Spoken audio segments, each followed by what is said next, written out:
공부 오늘 마지막 날 공부를 오늘 하도록 하겠습니다. 우리 성경을 한 군데 볼까요? 요한일서 말씀입니다. 우리 요한일서가 아마 양자됨에 대해서 공부할 때 어쩌면 가장 많이 찾아본 말씀, 하나님께로서 난 자마다 하는 표현 때문에 우리가 여러 번 상고했던 말씀인데, 우리 지난주에 이어서 이제 양자됨의 축복을 오늘 정리를 하겠습니다. 지난주에 두 가지 또는 세 가지 같은 네 가지 축복의 내용들을 공부했고요. 오늘은 네 가지 같은 여섯 가지 축복의 내용들을 상고하고 마무리를 해가도록 그리하겠습니다. 자, 오늘 본문을 먼저 한 군데 읽어보죠. 요한일서 3장 14절입니다. 14절.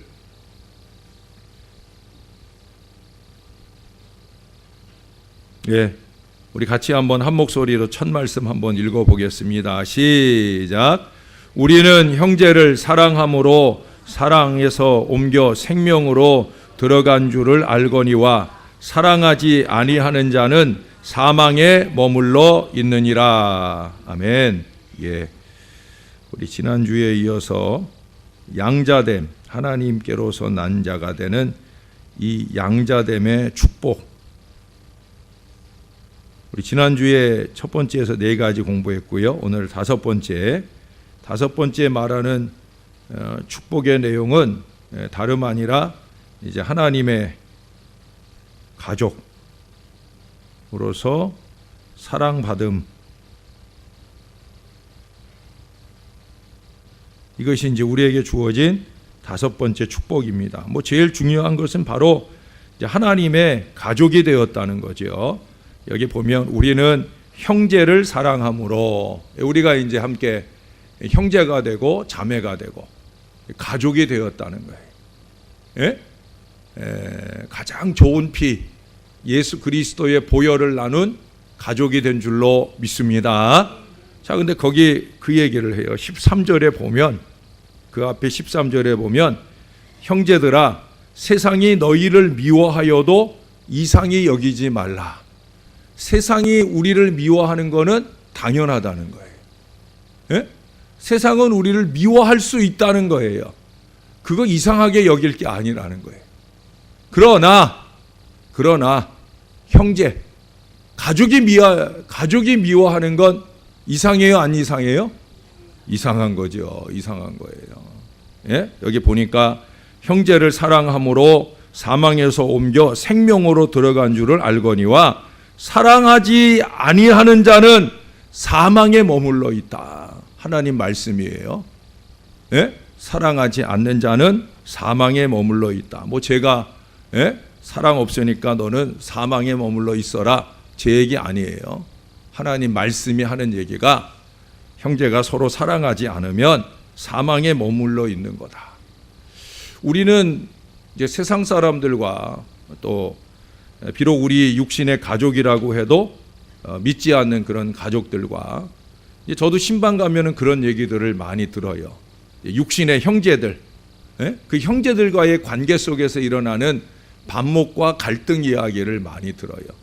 이 반목과 갈등이 상존하는 이 육신적인 가족 관계, 또 형제 관계 속에 사는 사람들은 사실 오늘 14절 말씀에 이해가 어려울 수 있습니다. 왜?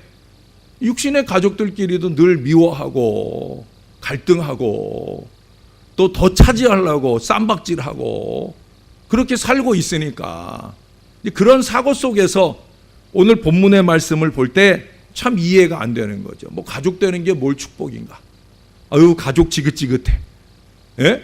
지금 가정 안에서도 그 지긋지긋한 가족 관계를 갖고 있는 분들도 죄송하지만 있을 수 있고, 또 형제 관계나 또는 부모 자식 간에도 원수처럼 그렇게 지내게 되는 경우에 오늘 하나님의 가족이 되는 축복을 얘기할 때 참 목사님도 가족이 뭘 축복이야, 아주 가족은 넌덜이 나는데 라고 생각할 분도 있다는 거예요. 근데 그것은 세상적인 관점은 그렇고, 세상에서는 이해관계에 따라서 간혹 가족들이 그렇게 반목하고 갈등할 수 있다는 거예요. 그러나 다른 무엇보다 하나님과 한 가족이 되었다라는 관점에서 볼 때는 이것은 축복이어야 되는 거예요.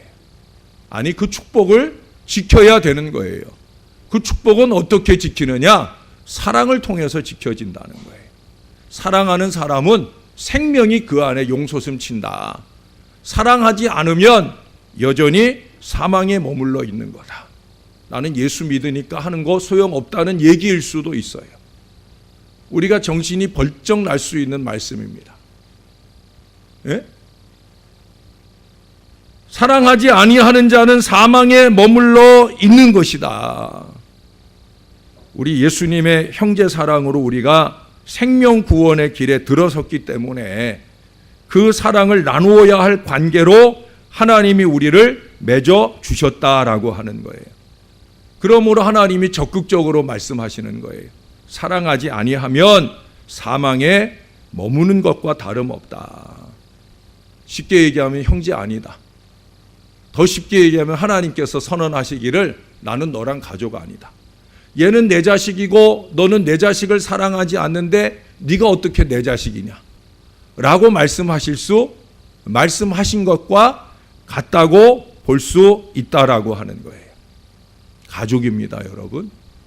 저나 여러분, 뭐 때때로 목사가 말도 실수해서 상처도 입으실 수 있고, 또 여러분들이 참 어리석어서 서로 다툼도 일어날 수 있지만, 그럼에도 불구하고 하나님이 말씀하셔요.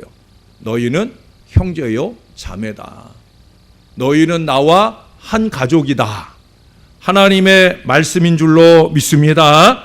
그 다음 말하는 것도 마찬가지예요. 우리가 그걸 상기하기 위해서 6번째 우리 많이 보았던 로마서 8장으로 가보겠습니다. 로마서 8장 15절.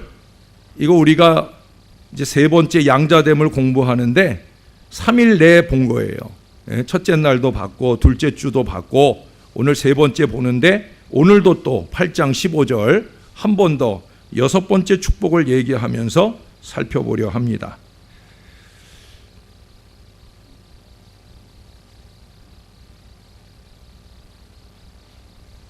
예, 8장 15절 한번 읽어주세요. 시작.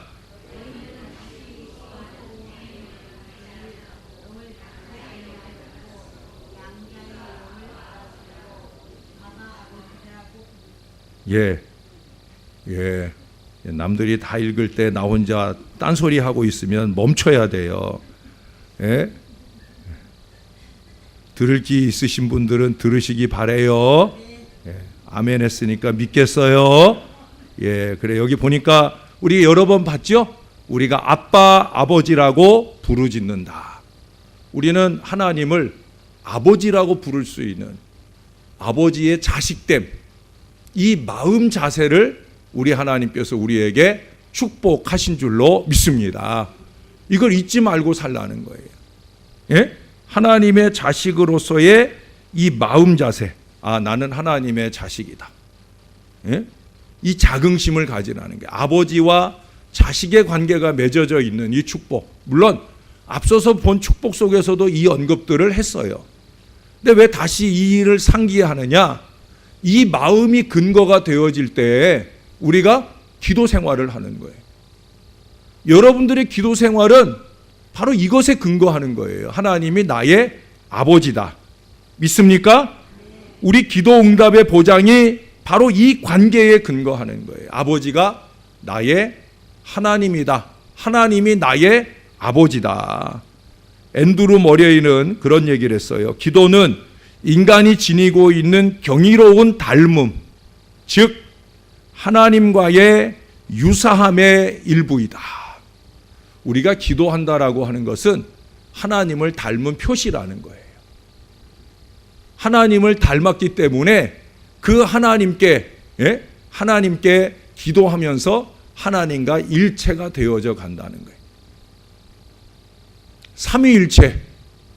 여러분, 기도 속에 가장 많은 하나님의 역사는 삼위일체 하나님의 역사예요. 기도는 성령이 우리의 말할 바를 말하게 하시기도 하고, 성령이 우리의 기도를 도와 말할 수 없는 탄식으로 간구하기도 하셔요. 그런데 기도는 누구의 이름으로 해요? 예수님 이름으로. 내 이름으로 무엇이든지 구하면 예수님 이름으로 기도하는 거예요. 기도의 응답과 역사는 누가 일하셔요? 하나님이 일하시잖아요. 물론 예수님도 하시지만 우리가 성령님의 도우심으로 기도하고 예수님의 이름으로 기도하고 이 기도의 응답을 하나님이 이루어 주시잖아요. 그러니까 이 기도만큼 삼위일체적 사건이 없는 거예요. 우리가 기도한다는 것은 바로 그 삼위일체 하나님과 닮아지는 것, 연합되는 것. 왜?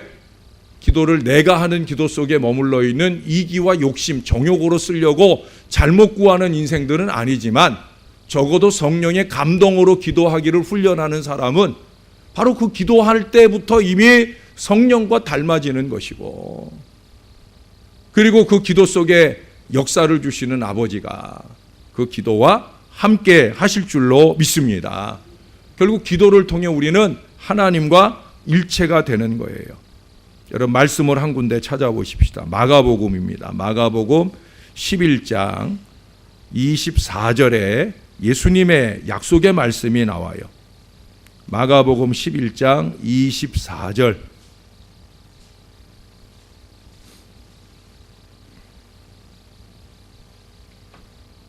찾으셨어요? 같이 한번 읽겠습니다. 시작. 내가 너희에게 말하노니 무엇이든지 기도하고 구하는 것은 받은 줄로 믿으라.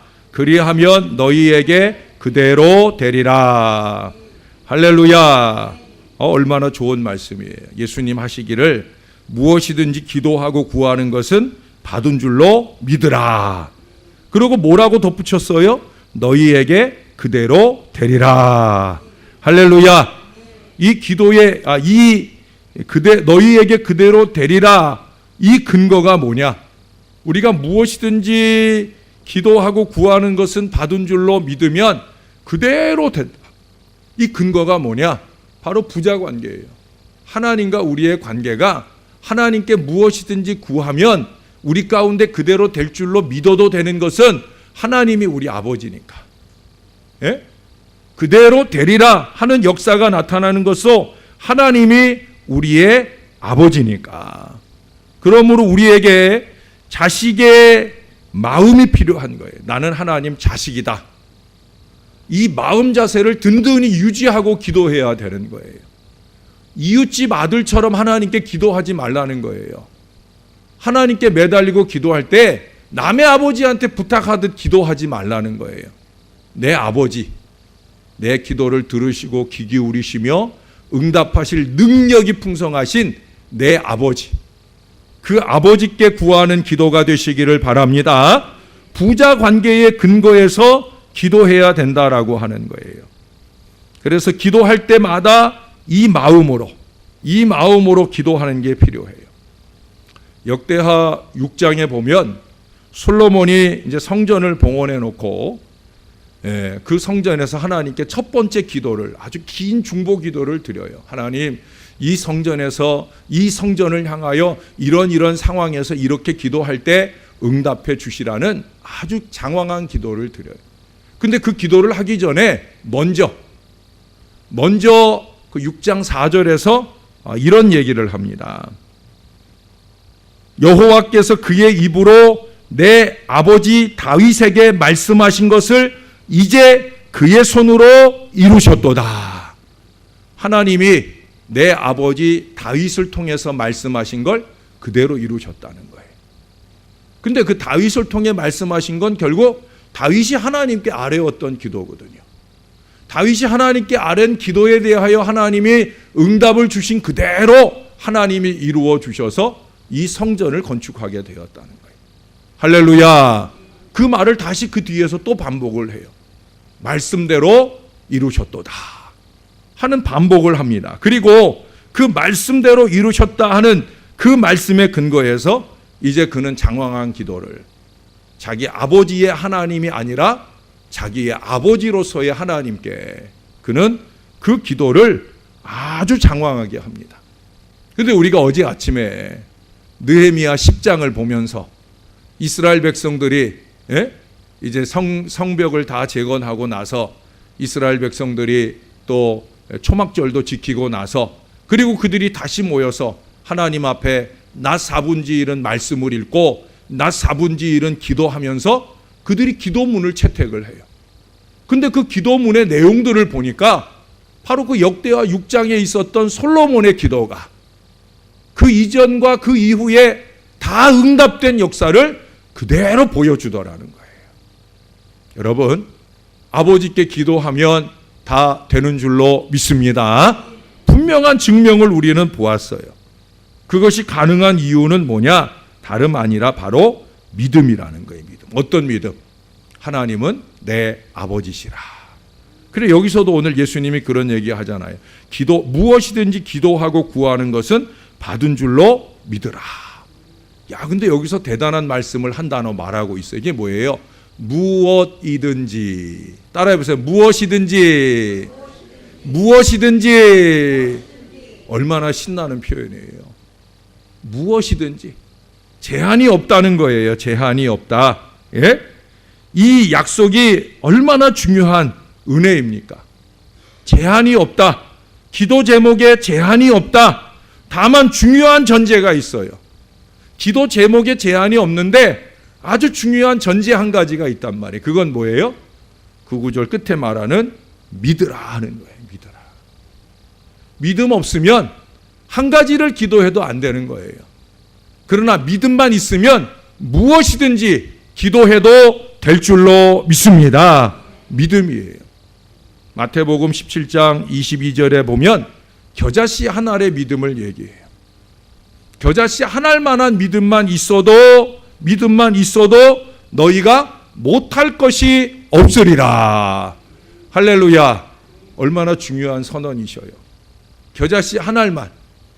그래서 믿음은 작으냐 크냐의 문제가 아니라 있느냐 없느냐의 문제라고 그랬잖아요. 그렇죠? 겨자씨 한 알은 정말 조그만 거예요. 아주 작은 거예요.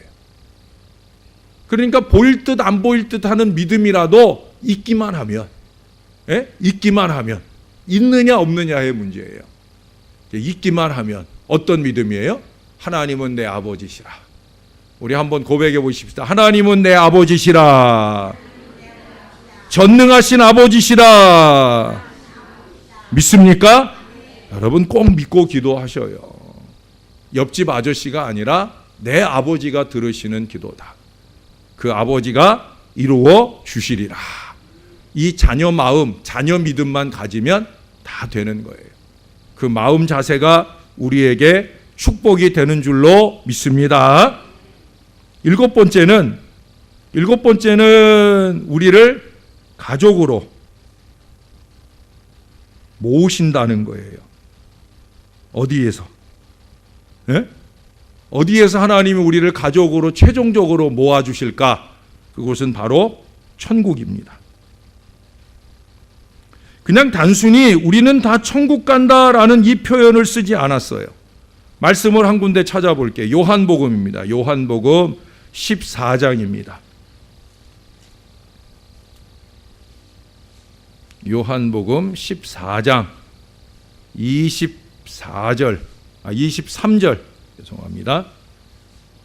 자, 여러분들이 이번엔 한번 한 목소리로 잘 읽어주세요. 또 시작.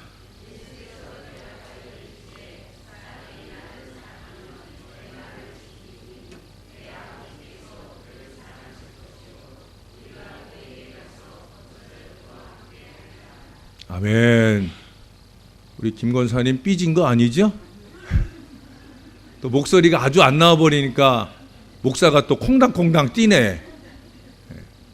고맙습니다.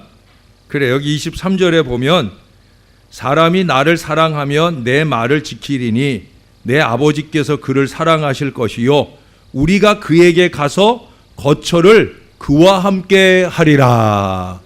14장 1절에 보면 예수님께서 아버지 집으로 먼저 가서 거처를 예비하신다고 그랬어요. 그래, 지금 하나님 우편에 우리 예수님 앉아 계시죠? 예, 거기 계셔요.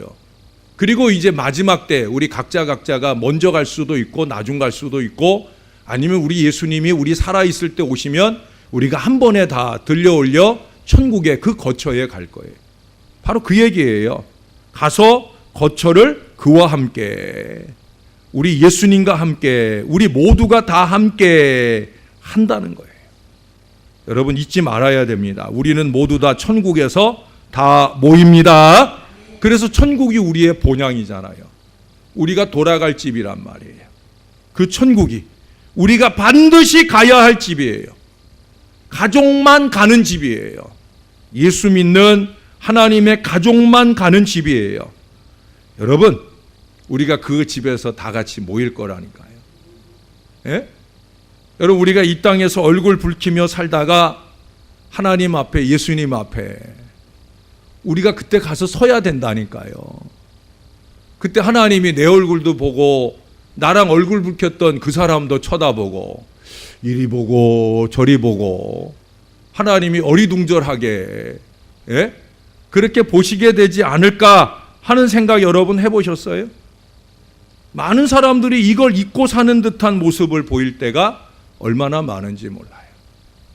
참 걱정스럽고 답답한 일이 아닐 수 없어요.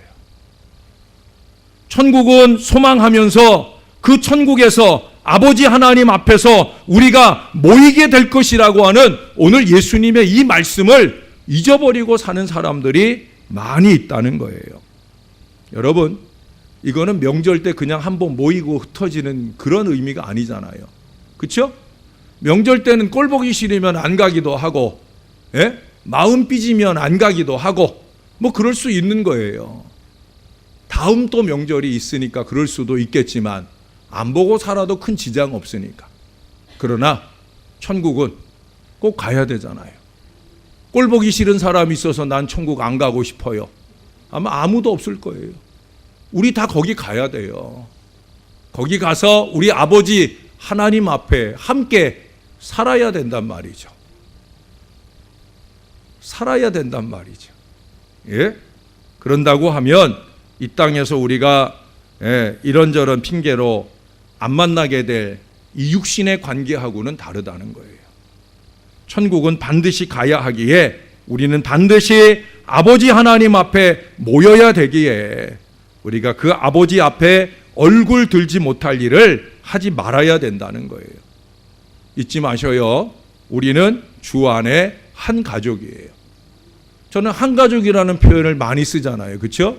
우리 야유 예배 가고 이럴 때도 한 가족, 뭐 야외 야유 예배, 또 한 가족 수련회, 뭐 한 가족 체육 대회, 가족 개념을 자꾸 여러분들에게 불러 일으키는 거예요. 왜? 이건 뭐 우리가 부정할 수 없이 우리는 예수 그리스도의 보혈을 나눈 한 가족, 이 개념을 잊지 말아야 되는 거예요. 그래서 제가 여기 5번째부터 7번째까지를 하나로 결국 같은 얘기를 하면서 그것의 서로 다른 의미들을 각각 표현을 해주고 있어요. 그러나 결국 이것이 얘기하는 건 뭐예요? 우리는 하나님 안에서 한 가족이다 하는 이 관계성을 놓치지 않고 살 수 있기를 바랍니다. 자, 8번째입니다. 8번째는 바로 하나님의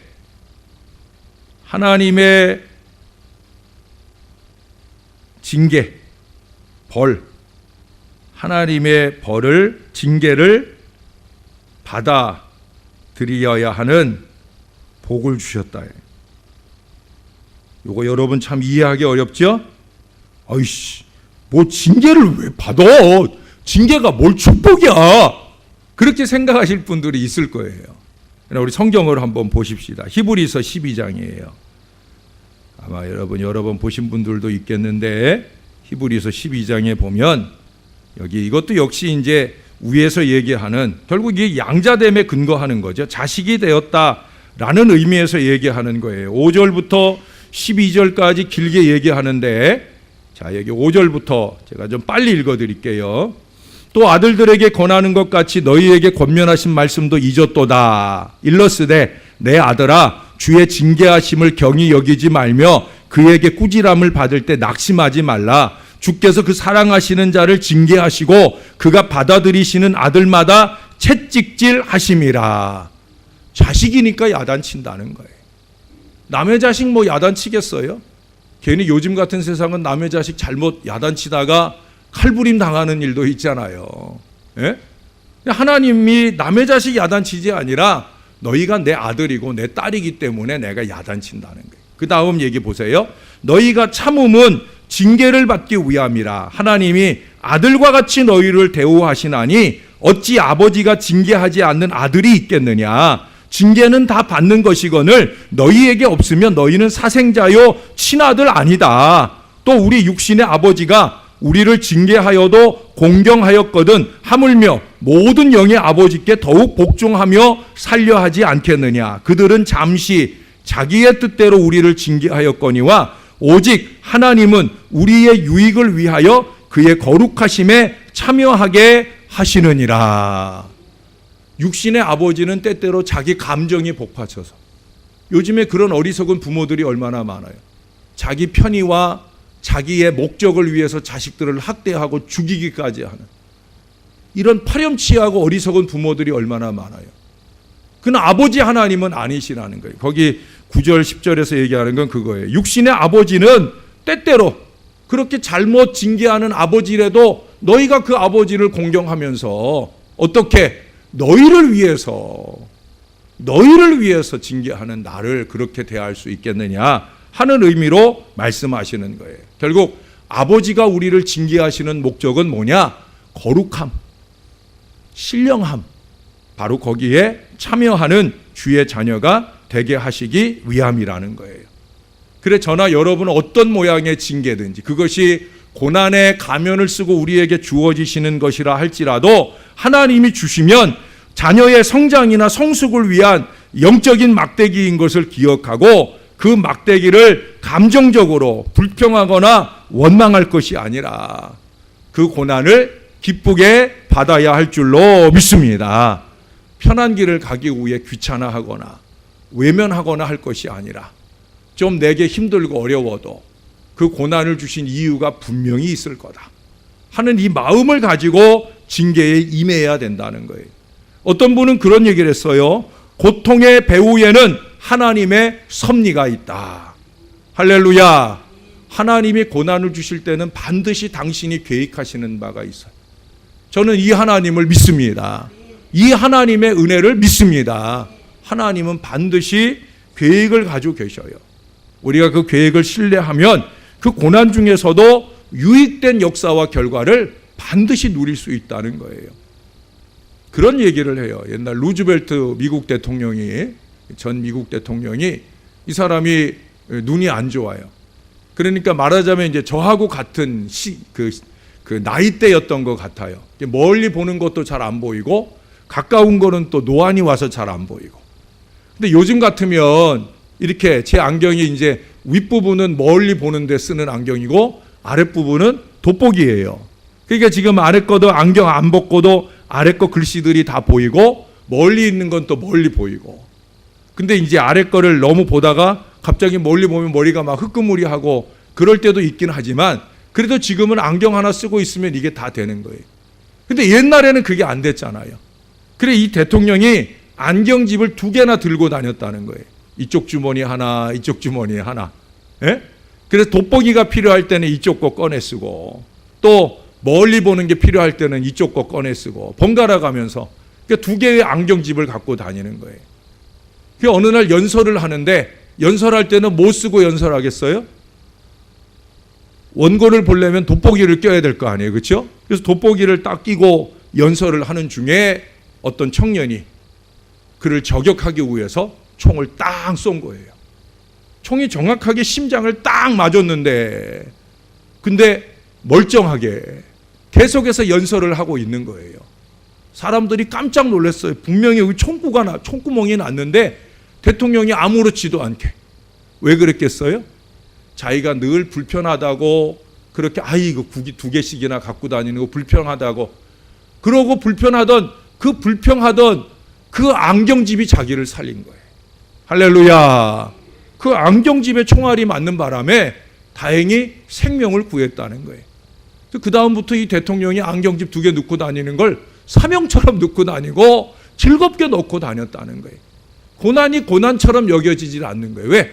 그 고난 때문에 결국, 그 고통 때문에 결국 내가 살게 됐다는 거죠. 이건 뭐 사실은 하나님이 주시는 고난에 비교하면 사실은 비교하기에 좀 모자른 예입니다. 우리 하나님이 주시는 고난은 그 이상이에요. 우리에게 반드시 크고 놀라운 유익한 역사를 주시게 될 줄로 믿습니다. 그것은 특별히 아홉 번째 바로 하나님의 위로를 받는다. 결국 이 징계 가운데서 우리에게 다가오는 아홉 번째 축복이 뭐냐? 무엇보다 하나님은 우리를 그 모든 환난 중에서 위로하시는 하나님이다. 할렐루야. 고린도후서 말씀을 한번 보십시다. 고린도후서 참 좋은 말씀이에요. 1장 고린도후서 1장입니다.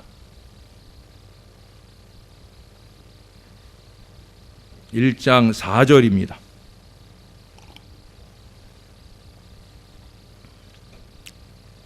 오늘은 계속 좀 긴 구절인데 4절 같이 한번 읽을까요? 시작. 우리의 모든 환난 중에서 우리를 위로하사 우리로 하여금 하나님께 받는 위로로서 모든 환난 중에 있는 자들을 능히 위로하게 하시는 이시로다. 아멘. 여기는 축복과 사명을 같이 얘기해요. 하나님은 우리의 모든 환난 중에 우리를 위로해 주시는, 저나 여러분은 이 축복을 받는 줄로 믿습니다. 얼마나 감사합니까? 근데 하나님이 그 위로를 주시는 이유가 있다는 거예요. 이건 뭐예요? 환난 중에 있는 사람을 좀 위로해라. 예? 환난 중에 있는 사람을 좀 위로하라고 위로를 체험시켜 주는 거예요. 예. 저는 그렇게 늘 생각하며 삽니다. 제가 만나는 모든 환난이나 어려움, 고난 이런 것들은 결국 내가 우리 성도들을 동일한 또는 비슷한 환난 중에 있을 때 내가 동변상련하는 마음으로 위로할 수 있는 근거를 하나님이 주신다고 생각을 해요. 실제로 그렇고요. 저의 목회의 모든 내용들이 저의 경험에 근거해요.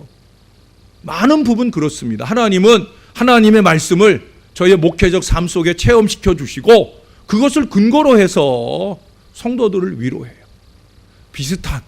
똑같진 않아도 비슷비슷한 상황들을 만나게 하시고 그때 하나님이 내게 주셨던 위로로 위로하게 하시고 내게 주셨던 말씀으로 말씀을 드릴 수 있도록 하고. 여러분 그 앞에 3절을 보세요. 3절. 찬송하리로다. 그는 우리 주 예수 그리스도의 하나님이시요 자비의 아버지시요 모든 위로의 하나님이시다. 할렐루야. 이게 근거가 되는 거예요. 거기 우리를 환난 가운데서 위로하신다 하는 근거가 뭐냐? 하나님은 위로의 아버지시다는 거예요. 또 그 뒤에 5절을 보세요. 그리스도의 고난이 우리에게 넘친 것 같이 우리도 받는 위로도 그리스도로 말미암아 넘치는도다. 그리스도만큼 그 십자가 고난이 최고의 고난이시잖아요. 고난받고 죽으셨어요. 더 이상의 고난이 없어요. 예? 그래서 그리스도는 우리를 위로하실 수 있는 거예요. 우리가 어떤 고난을 당해도 고난당하는 우리를 위로하고 다가오실 수 있는 이유는 뭐냐? 그리스도의 고난이 최고의 고난이기에 그 고난이 우리를 덮을 수 있다는 거죠. 위로할 수 있다는 거예요. 그래서 우리가 받는 위로도 그리스도 때문에 넘친다. 넘치고도 넘친다. 그래서 우리가 만나는 모든 어려움 가운데서 능히 위로받을 수 있는 줄로 믿습니다.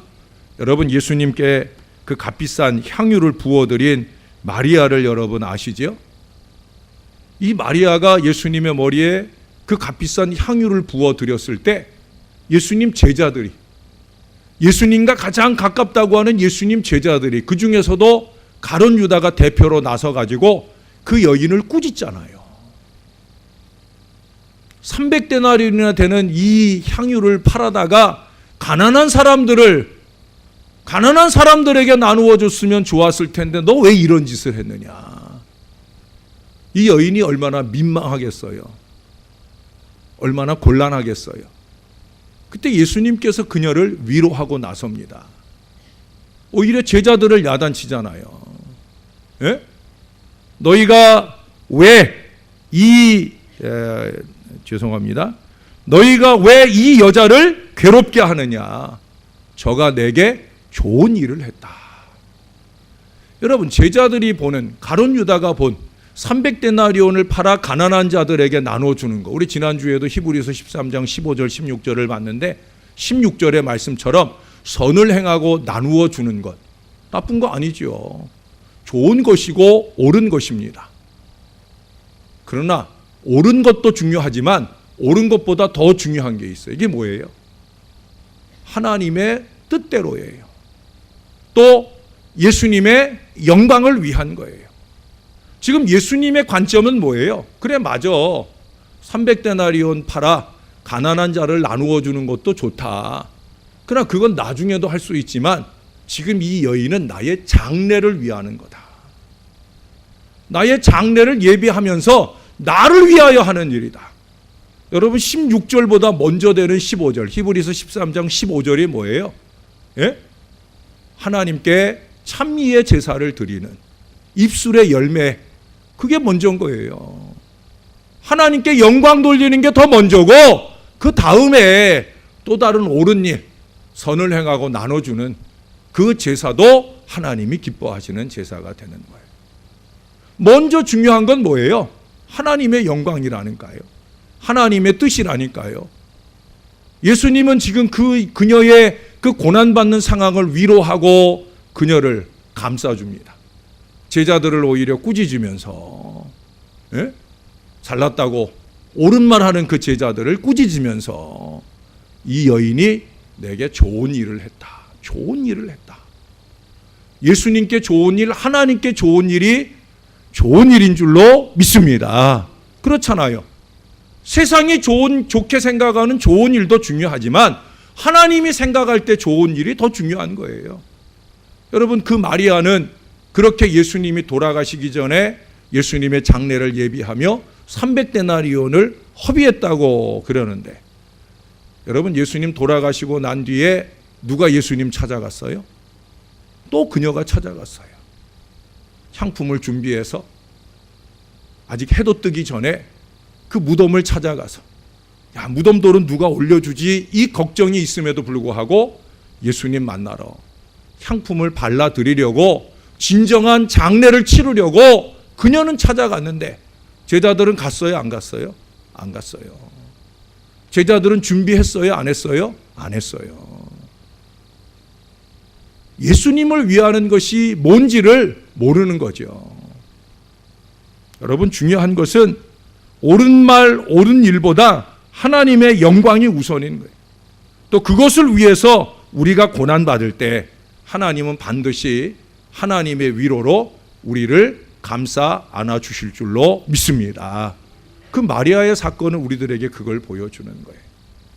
그래서 우리 주님의 그 뜨거운 위로와 사랑으로 위로받은 마리아가 아마 그때의 그 사랑과 감격이 크기 때문에 그녀는 기꺼이 예수님 돌아가시자 향품을 준비해서 그 이른 새벽에 예수님 발라드리려고 가지 않았을까. 자, 마지막 10번째로 가겠습니다. 10번째는 우리 베드로전서 1장 말씀입니다. 이것도 맞아 찾아보죠. 히브리서 다음에 야고보서 다음에 그 다음에 베드로전서 1장 4절입니다. 요한 1, 2, 3서 앞에 베드로 전후서가 있죠. 베드로전서 1장 3절, 4절.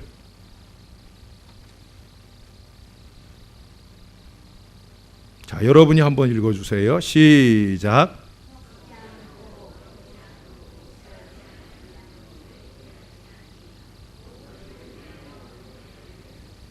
예, 그래요. 이제 여기서 말하는 유업, 옛날 개역 한글에는 기업 그랬죠. 썩지 않고 더럽지 않고 쇠하지 아니하는 유업을 있게 하시나니 곧 너희를 위하여 하늘에 간직하신 것이라. 예, 하늘나라를 상속받는 은혜를 우리에게 주신다는 거예요. 이건 뭐 앞에서 얘기한 7, 9가지를 다 끌어안을 수 있는, 포함할 수 있는 그런 축복이죠. 하늘나라를 상속받는다. 예, 이 천국의 유업은 이 세상의 그 어떤 상속과 비길 수 없는 큰 축복과 은혜가 되는 줄로 믿습니다. 우리가 이 유업을 바라고 신앙하잖아요. 이 땅의 모든 걸 아낌없이 주님께 드리면서 주님을 위하는 그 헌신을 이어가며 사는 이유는 다른 데 있지 않아요. 바로 이 유업을 바라보는 거예요. 세상의 상속 가지고는 자식들이 치거니 받거니 하고 싸우고 난리가 나지요. 부모는 공평하게 한다고 애를 써도 시기를 부리고 난리를 칠 때가 있잖아요. 그러나 하늘의 유업은 싸울 필요가 없어요. 풍성하고 넉넉하도록 저와 여러분들이 누릴 수 있게, 여기 그러잖아요. 썩지 아니하고 더럽지 아니하고 쇠하지 아니하는 그런 유업을 우리가 영원한 천국에서 누리게 될 줄로 믿습니다. 우리 마지막 한 가지만, 이렇게 택하심을 받은 자의 축복이 많은데 그에 따르는 의무도 있을 거란 말이에요. 의무. 예? 그 의무는 뭐겠느냐 하는 거예요. 간단하게 말씀을 드리면 우리 성경을 찾고 얘기하십시다. 요한복음 13장입니다. 자, 그러면 우리는 도대체 이 하나님의 가족으로서 어떤 의무를 가지느냐 하는 거예요. 13장 14절. 자, 시작. 내가 주와 또는 선생이 되어 너희 발을 씻었으니 너희도 서로 발을 씻어주는 것이 옳으니라. 우리가 하나님의 자녀로서의 우리의 의무는 다른 거 없어요. 첫째는 섬김이에요. 섬김. 주님이 보여주신 본을 따라. 아까 제가 기도도 삼위일체 하나님을 닮는 거다라고 얘기를 했잖아요. 섬김도 마찬가지예요. 닮음이에요. 닮음. 예? 내가 주와 선생이 되어 너희 발을 씻었으니 너희도 서로 발을 씻어줘라. 섬김이에요. 자, 15장으로 갑니다. 15장 17절입니다. 17절 시작. 내가 이것을 너희에게 명함은 너희로 서로 사랑하게 하려 함이라. 아멘. 사랑이에요. 사랑. 섬김과 사랑입니다. 결국 이건 뭐냐? 하나님의 자녀다운 품위를 좀 지키며 살으라는 거예요. 하나님의 자녀다운 품위, 그건 다른 거 없어요. 섬김과 사랑이에요. 내가 하나님과 한 가족이다. 제가 사순절 내내 여러분들에게 자주 표현했던 표현이 뭐냐면 십자가 신앙정신이에요. 십자가 신앙정신을 가진 하나님 자녀다운 그 영적 품위를 좀 지키며 살라는 거예요. 그게 뭐냐? 그 품위가 나타나는 표현이 뭐냐? 바로 섬김과 사랑이에요. 어쩌면 백날 얘기해도 소용없는 일일 수도 있지만 어쩔 수 없이 또 얘기할 수밖에 없는 우리의 거룩한 의무는 다른 거 없어요. 바로 섬김과 사랑입니다. 세상을 향하여서는 물론이고 세상보다도 더 먼저 하나님은 우리가 서로 사랑하기를 더 원하신다는 거예요. 먼저 우리 안에서의 사랑이 완성된 뒤에야 그 다음에 밖으로 나가는 사랑의 역사가 가능할 수 있기 때문에, 그래서 예수님은 너희가 서로 발을 씻겨라, 너희가 서로 사랑해라, 이 말씀을 제자들에게 먼저 권면하고, 정말 저와 여러분이 주님의 제자여 주님의 자녀라고 하면 이 섬김과 사랑에 먼저 으뜸 본을 세워가는 건강한 믿음의 삶을 품위 있게 살아야 될 줄로 믿습니다. 수준 높은 십자가 신앙 정신의 이 사고 수준을 가지고 좀 생각하고 말하고 행동할 수 있는 그런 건강한 믿음의 사람들이 되어야 하는 거예요.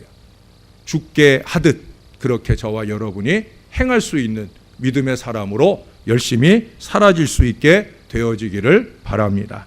제가 한 가지 예를 더 적어왔는데 여기까지 해도 되겠습니다. 이건 다음에 제가 기회 있을 때 다른 자리에서 얘기하도록 하겠습니다. 이 얘기의 중요한 포인트는 뭐냐?